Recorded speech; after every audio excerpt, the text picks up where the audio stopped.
ஈஸியாக 15 மினிட்ஸில் ஒரு முட்டை குழம்பு ரெசிபி பார்க்கலாமா. ஃபர்ஸ்ட் வந்து 3 எக்ஸு 3 பொட்டேட்டோ இருக்கு இல்லையா, ஸோ அதை வந்து ஒரு 3 விசிலுக்கு வந்துட்டு சால்ட்டெல்லாம் போட்டு விசில் பண்ணிக்கணும். நெக்ஸ்ட் வந்துட்டு பட்டை, கிராம்பு, சீரகம், சோம்பு, அப்புறம் வந்துட்டு லவங்கம், இது எல்லாமே வந்துட்டு அந்த பிரியாணி ஸ்பைசஸ் எல்லாம் இருக்கு இல்லையா, கசகசா, இது எல்லாமே வந்துட்டு ஃபர்ஸ்ட் வந்து போட்டுக்கணும். போட்டு முடிச்சுட்டு நல்லா கொஞ்சம் டீப் ஃப்ரை ஆகிற மாதிரி லைட்டாக ஃப்ரை பண்ணிவிட்டு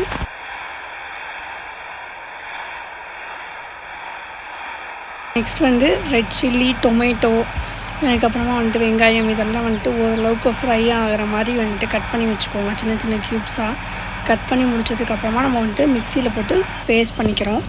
நெக்ஸ்ட் வந்துட்டு ஆயில், அதுக்கப்புறமா கடுகு, இதெல்லாம் இருக்கு இல்லையா, அப்புறமா கொஞ்சமாக வந்துட்டு சோம்பு, இதெல்லாமே வந்துட்டு ஆட் பண்ணிக்கிறோம். ஸோ இதெல்லாமே நல்லா ஃப்ரை ஆகிற மாதிரி பண்ணி பார்த்துக்கோங்க. அந்த ஹோல் கரம் ஸ்பைசஸ் போட்டிங்களே, அதுலேயே வந்துட்டு என்ன பண்ணுறீங்க அப்படின்னா இஞ்சி பூண்டு இருக்கு இல்லையா, ஸோ அதுவுமே வந்துட்டு அதில் வந்துட்டு ஆட் பண்ணிக்கோங்க. பிகாஸ் இஞ்சி பூண்டு பேஸ்ட் வந்து நம்ம தனியாக அரைக்க தேவையில்லை. ஸோ அதனால் வந்துட்டு இந்த ரெசிபிக்கு வந்துட்டு இதெல்லாம் போட்டு முடிச்சதுக்கப்புறம் ஆயில் வந்து நல்லா வந்துட்டு ஒரு ஹீட் ஆனதுக்கு அப்புறமா வந்து நம்ம அந்த கடுகு, அப்புறமா வந்துட்டு லைட்டாக வந்துட்டு வெந்தயம், இதெல்லாமே ஆட் பண்ணி முடிச்சதுக்கு அப்புறமா நம்ம வந்துட்டு அந்த பேஸ்ட்டாக அரைச்சி வச்சுருக்கோம் இல்லையா, ஸோ அதை வந்து இந்த இதிலோட ஆட் பண்ணிக்கிறோம். இதெல்லாம் ஆட் பண்ணி முடிச்சுட்டு சால்ட்டு தேவையான அளவு போட்டுக்கணும். போட்டு முடிச்சுட்டு நல்லா ஃப்ரை ஆகணும். நெக்ஸ்ட்டு வந்து பாருங்களேன், நெக்ஸ்ட் ஸ்டெப்பாக நம்ம என்ன பண்ணுறோம் அப்படின்னா, அந்த மசாலா ஐட்டம்ஸ், நமக்கு தேவைப்படக்கூடிய மசாலாஸ் எல்லாமே ஃபர்ஸ்ட் வந்து மஞ்சத்தூள், அப்புறமா மிளகாத்தூள், மல்லி இருக்கு இல்லையா, ஸோ மல்லித்தூள், அப்புறமா வந்துட்டு கொஞ்சமாக சிக்கன் மசாலா, மட்டன் மசாலா, நமக்கு வந்துட்டு என்ன வந்துட்டு ஒரு கிரேவி டெக்ஸ்சரில் வேணுமோ, ஸோ நீங்கள் வந்து அதுக்கு தகுந்த மசாலாஸ் எல்லாமே வந்துட்டு நீங்கள் வந்து ஆட் பண்ணிக்கலாம். ஸோ ஆட் பண்ணிவிட்டு அப்படியே வந்துட்டு என்ன பண்ணணும்னா, லைட்டாக வந்துட்டு அந்த கிரேவி எல்லாமே வந்துட்டு நல்லா சுண்டி வரணும். ஸோ அந்த மாதிரியான அளவுக்கு நீங்கள் வந்து நல்லா வந்து குக் பண்ணிக்கணும். அந்த பச்சை வாசனை, மசாலாவோட பச்சை வாசனைலாம் போகிற அளவுக்கு நீங்கள் வெயிட் பண்ணிவிட்டு நல்லா ஓரளவுக்கு குக் பண்ணிக்கோங்க. ஸோ இது எல்லாமே வந்து நல்லா குக் ஆகணும். குக் ஆகி முடித்ததுக்கப்புறமா வந்து பார்த்திங்கன்னா நல்லா வந்துட்டு அந்த எண்ணெயெல்லாம் மிதக்கூடிய, ஸோ அந்த மாதிரி டெக்ஸ்சரில் வரும். ஸோ வேணுன்ற அளவுக்கு நம்ம வாட்டர் வந்து ஆட் பண்ணிக்கலாம். ஆட் பண்ணிட்டு இந்த மாதிரி வந்துடும். முட்டையெல்லாம் மேலே போட்டு முடிச்சுருங்க. போட்டு முடிச்சுட்டு நல்லா வந்து ஒரு கொதி வந்தோடனே அந்த பொட்டுக்கல்ல, தேங்காய் இருக்கு இல்லையா, ஸோ அது எல்லாமே வந்து நல்லா ஃபைன் பவுடராக அரைச்சிட்டு வாட்டர் ஆட் பண்ணிவிட்டு நல்லா மிக்ஸ் பண்ணதுக்கப்புறம் அந்த கிரேவியில் வந்துட்டு ஆட் பண்ணிக்கோங்க. ஆட் பண்ணதுக்கப்புறமா குழம்பு வந்து இப்படி வந்துடும். அந்த முட்டை இருக்குல்லையா, அதெல்லாம் கீறிட்டு உள்ளே போடும்போது நல்லா வந்து அந்த மசாலாஸ் எல்லாமே உள்ளே வந்து குக் ஆகி ரொம்ப வந்துட்டு டேஸ்டியாக இருக்கும், எம்மியாக. நெக்ஸ்ட் ஒரு ரெசிபி பார்ப்போம். இதுலேயே வந்து நம்ம கெட்டில் வந்துட்டு எடுத்துக்கலாம். கெட்டில் எடுத்துகிட்டு ஃபஸ்ட்டு ப்ரீ ஹீட் பண்ணிக்கிட்டோம். ஒரு 2 மினிட்ஸ் ஆச்சோ அந்த மாதிரி நம்ம வந்துட்டு என்ன பண்ணிக்கிட்டோம்னா ப்ரீ ஹீட் பண்ணி முடிச்சிட்டோம். நெக்ஸ்ட் இப்போ என்ன பண்ணணும் அப்படின்னா, இந்த ஆட் டு பாப்கார்ன் இருக்கு இல்லையா, ஸோ இது வந்து என்ன ஃப்ளேவர் அப்படின்னா add to popcorn butter delight flavour, ஓகேவா. ஸோ இதை வந்து நம்ம ஒரு 1/2 பேக்கெட் மட்டும் வந்துட்டு கொட்டிட்டு எப்படி வந்துட்டு குக் ஆகுதுன்றதை பார்க்கலாம், ஓகேவா. ஃபர்ஸ்ட் வந்து இதை கட் பண்ணிவிட்டு இதுக்குள்ளே ஆட் பண்ணிவிட்டு எப்படி வந்துட்டு குக் ஆகுதுன்றதை பார்க்கலாம். இது வந்து நம்ம என்ன பண்ணுறோம் அப்படின்னா ஃபுல் பேக்கெட் ஆட் பண்ணிக்கிறோம். ஆட் பண்ணும்போதே பாருங்கள் பட்டரோட ஃப்ளேவர் இப்போவே வந்துட்டு நல்லா வருது.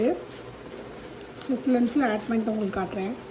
நம்ம வந்து இப்போ என்ன பண்ணுறோன்னா அந்த பாப்கார்ன், பட்டர், ஆயில் எல்லாமே சேர்த்து ஆட் பண்ணிட்டோம். ஆட் பண்ணி முடிச்சோடனே நம்ம என்ன பண்ணணும்னா இப்போ வந்துட்டு லிட் வச்சு க்ளோஸ் பண்ணிக்கணும், ஓகேவா. நம்ம வந்து என்ன பண்ணுறோம்னா லிட் வச்சு க்ளோஸ் பண்ணிட்டோம். நெக்ஸ்ட் வந்துட்டு இங்கே கீழே இருக்கு இல்லையா, adjustment of 70 degree, maximum speed 100. நம்ம வந்து என்ன பண்ணுறோம் அப்படின்னா ஒரு 70 டிகிரியில் வந்து சும்மா இப்போ தான் நம்ம ட்ரை பண்ணுறோன்றனால ஜஸ்ட் 70 டிகிரியில் வச்சுட்டு ஸ்விட்சை வந்து ஆன் பண்ணிப்போம். எப்படி வந்து குக் ஆகுதுன்றதை பார்ப்போம். நம்ம வந்து ஆல்ரெடி 2 மினிட்ஸ் வந்துட்டு ப்ரீ ஹீட் பண்ணி முடிச்சிருக்கோம் இல்லையா, ஸோ எப்படி குக் ஆகுதுன்றதை பார்ப்போம். ஃபஸ்ட் குக் ஆகுதா இல்லையான்றது தெரில.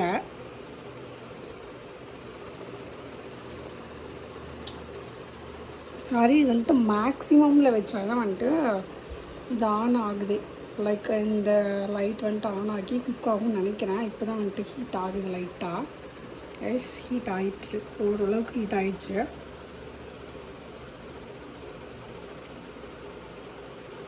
இங்கே எனக்கு உள்ளே பாயில்டு ஆகுது, உங்களுக்கு தெரியுதான்னு தெரில. வீடியோஸ் நல்லாவே தெரியுது. இங்கே பாருங்கள், இங்கே பாயில்டு ஆகிட்டுருக்கு.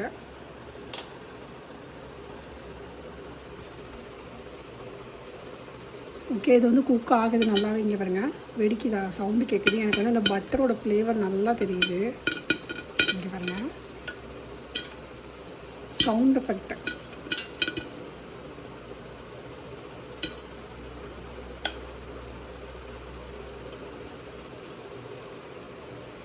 அவ்வளோதான் மேக்ஸிமம் ஸ்பீடு. தென் இது வந்து லிட் வந்து ஆஃப் ஆகிடுச்சு. ஓகே, இது வந்து சக்ஸஸ் தான். பேசாமல் இதை வந்து நம்ம குக்கர் இந்த மாதிரி ஏதாச்சும் வச்சு குக் பண்ணியிருக்கலாம் போல். வந்துட்டு லைட் ஆப்ஷன் எதுவுமே வந்துட்டு எரியும் இல்லை, என்னென்னு தெரில. நியூ கெட்டில் தான், என்னென்னு தெரில. ஸ்பீட் அட்ஜஸ்ட்மெண்ட் வச்சுட்டு தான் இருக்கும். வெயிட் பண்ணி பார்ப்போம் எவ்வளோ நேரம் தான் ஆகுதுன்னு சொல்லிட்டு. கெட்டிலில் பண்ணும்போது வரலை, ஏன்னா ஒரு மீடியம் ஹீட்டில் மட்டும் தான் இருந்துச்சா. ஸோ அதனால் என்னென்னு தெரில. அதுக்கப்புறமா வந்துட்டு இதில் வந்துட்டு நாங்கள் பட்டரோட அந்த இது, ஆனால் நான் வந்துட்டு ஒரு 2 ஸ்லைஸ் ஆஃப் சீஸ் வந்து இதில் ஆட் பண்ணேன்.